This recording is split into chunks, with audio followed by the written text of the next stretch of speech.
So, where are you from? It's got to be one of the first questions you ask when you meet someone new, right? Well, in Spanish, there are a couple of really cool ways to answer it. Today, we're going to break down how to introduce yourself and sound totally natural. Let's jump right in. Okay, this right here, this is your golden ticket to starting a conversation just about anywhere in the Spanish-speaking world. De dónde eres? It literally means from where are you? It's simple, it's direct, and trust me, you are going to hear this one all the time. And here's that exact phrase out in the wild. A super simple exchange. ¿De dónde eres? Soy de Marruecos. ¿Y tú? Yo soy China. Did you catch that? They answered in two totally different ways. One person said they are from a country, and the other said she is a nationality. And that, right there, is the key difference we're going to unpack today. So yeah, Spanish gives you two main paths to take here. You can either say the country you're from, or you can state the nationality you are. Let's start with the first way, which is super straightforward. Option one is honestly the easy one.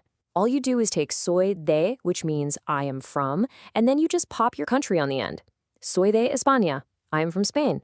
Boom, you're done. It's a simple formula, and it works every single time.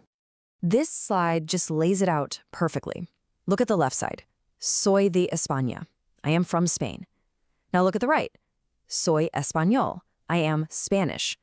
Both are 100% correct, but it's that second option, stating your nationality, where things get, well, a little more interesting and just a little bit trickier.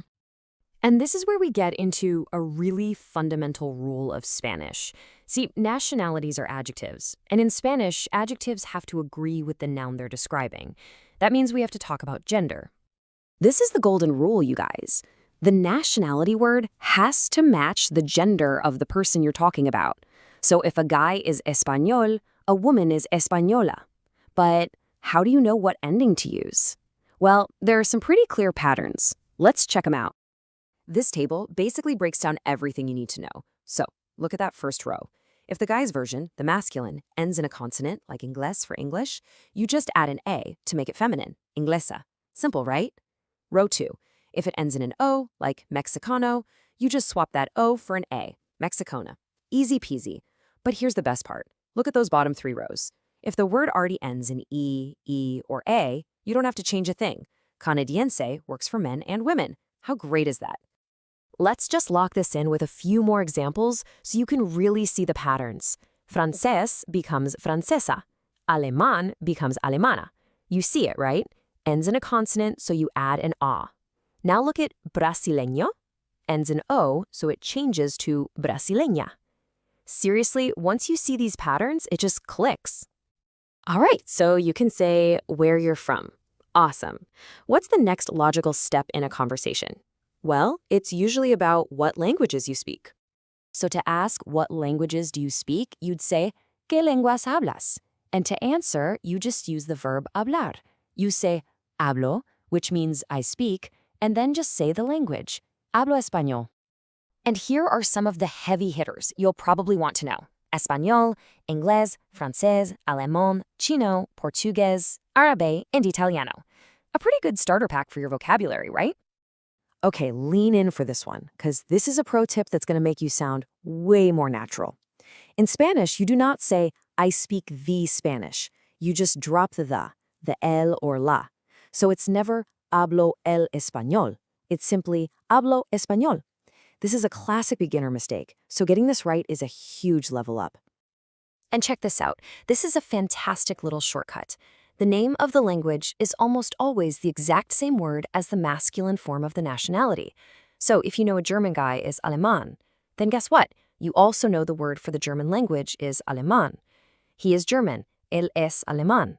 He speaks German. Habla alemán. I mean, how cool and efficient is that? Okay, so theory is one thing, but we need to make sure this stuff actually sticks in your brain. So it is time for a quick practice round.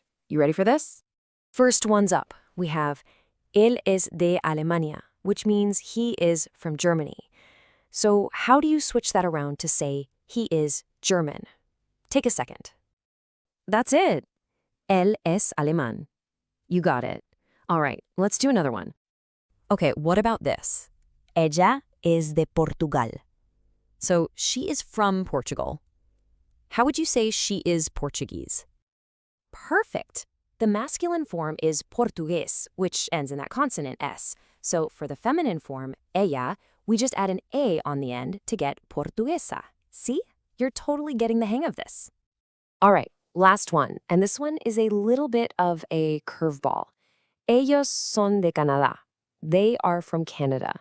How do you transform that one? Think back to that cable we looked at. Nailed it! Ellos son canadienses. Because the nationality, canadiense, ends in A, it doesn't change for masculine or feminine. And since we're talking about a group, ellos, we just add that S to make it plural. Fantastic job! And that's really it. You now have all the tools you need. You know how to ask the question, you know the two main ways to answer, you've got the rules for nationalities, and you know how to talk about languages. So, the question is for you now. ¿Y tú, de dónde eres? ¿Y qué lenguas hablas?